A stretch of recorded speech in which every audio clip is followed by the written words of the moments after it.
Start. उपसभा अध्यक्ष महोदया, जो विधेयक सदन के सामने प्रस्तुत है उसमें राष्ट्रीयकरण की जो बात आई है उसका तो मैं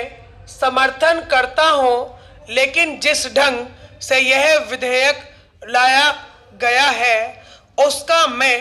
विरोध करता हूं। विरोध इस मायने में करता हूं कि जब से इस देश में योजना शुरू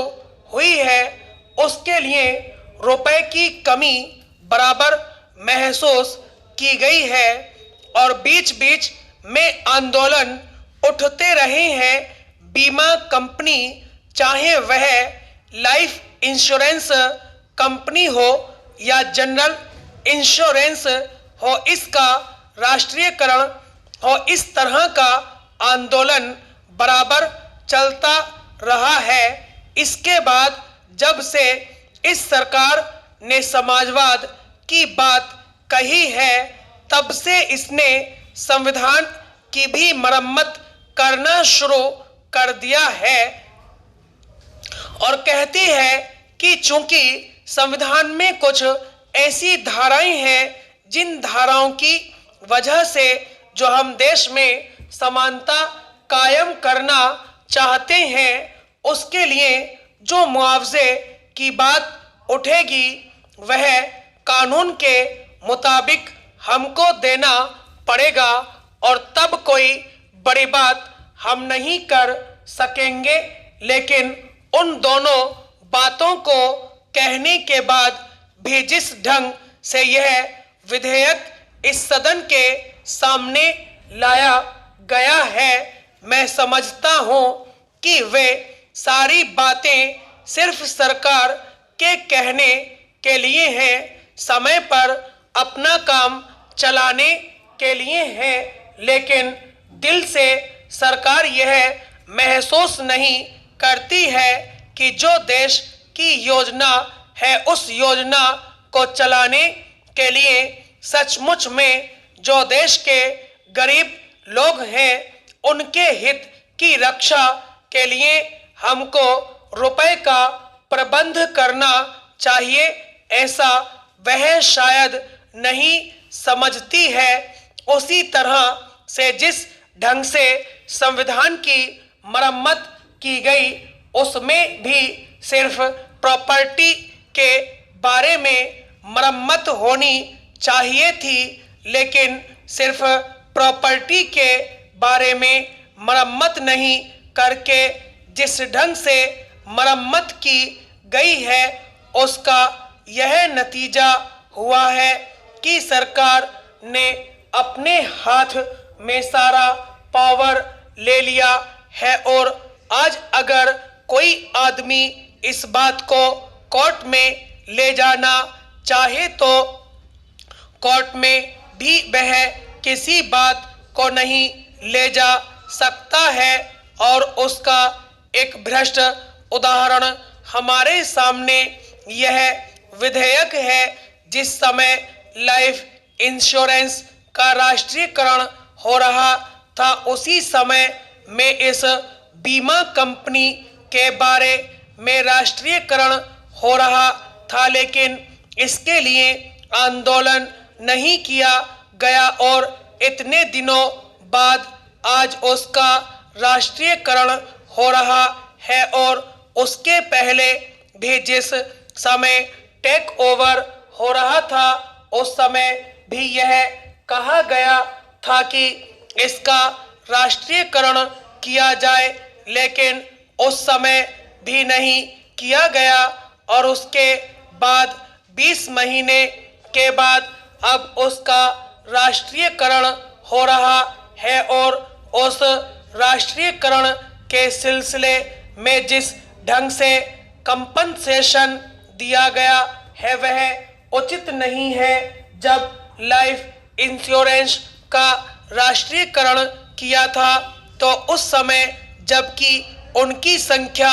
252 थी तो उन्हें 5 करोड़ रुपया कंपनसेशन के तौर पर दिया गया, लेकिन आज क्यों जनरल बीमा का राष्ट्रीयकरण आवश्यक है। महोदय, जिस वक्त संविधान की मरम्मत की जा रही थी उस समय भी हम लोगों ने जनता को बतलाया था कि यह सरकार सत्ता की भूखी है और वह सत्ता को हथियाना चाहती है। वह उस सत्ता का उपयोग हिंदुस्तान की गरीब जनता के लिए नहीं करना चाहती है, बल्कि उन लोगों के लिए करना चाहती है जिनका स्वार्थ उसके जरिए पूरा होता है। और उसका एक नमूना यह बिल है। जिस समय सेलेक्ट कमेटी में इस बिल पर बहस हो रही थी तो उस समय भी सदस्यों ने सरकार से कहा कि वह मुआवजा देने जा रही है, उसका क्या आधार होगा, लेकिन भारत सरकार ने कभी भी इस बात की परवाह नहीं की कि वह इस बात को बतलाए। जहां प्रजातंत्र है तो वहां प्रजातंत्र का मतलब यह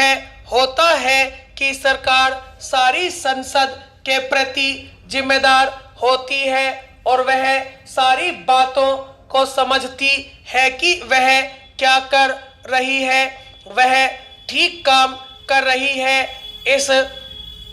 चीज को संसद के एक सदस्य को समझना चाहिए, चाहे राय सदस्यों की भिन्न भिन्न क्यों न हो। जहां तक राष्ट्रीयकरण करने की बात है यह तो कार्य ठीक है, लेकिन जहां तक मुआवजा देने की बात है उसने ने सेलेक्ट कमेटी में इस चीज को बतलाया और ने आज वह बतलाना चाहती है। इसके पीछे कारण यह है कि सरकार स्वयं समझती है कि वह जो कुछ कर रही है गलत कार्य कर रही है और अपनी गलती को अपने मुंह से कबूल करना नहीं चाहती है। यही कारण है कि वह मुआवजे का आधार नहीं बतला रही है, क्योंकि वह समझती है कि हमारा बहुमत है और हम जो कुछ चाहेंगे करा लेंगे। कृष्णकांत जी जो कांग्रेस पार्टी के सदस्य हैं वे भी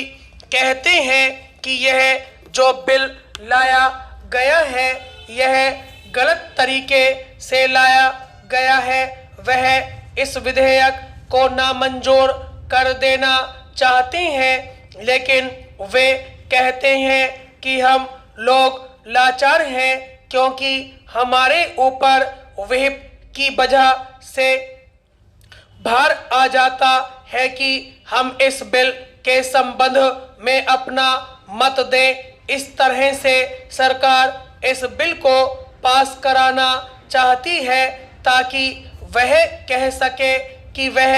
बिल भारी बहुमत से पास हुआ है, लेकिन सरकार उन सदस्यों की भावनाओं को नहीं समझ पा रही है जो इस बिल का अपने मन से विरोध करते हैं, लेकिन वे अपने मुंह से इस चीज को नहीं कह सकते हैं क्योंकि उनके सामने व्हिप है। आज जो भी विरोध करते हैं और अपने मन की बात कहते हैं वे भी व्हिप के कारण जब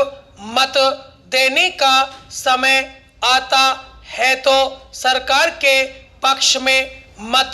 देते हैं। तो आज कांग्रेस का जो एकाधिकार है उसको अपने हाथ में रखना चाहती है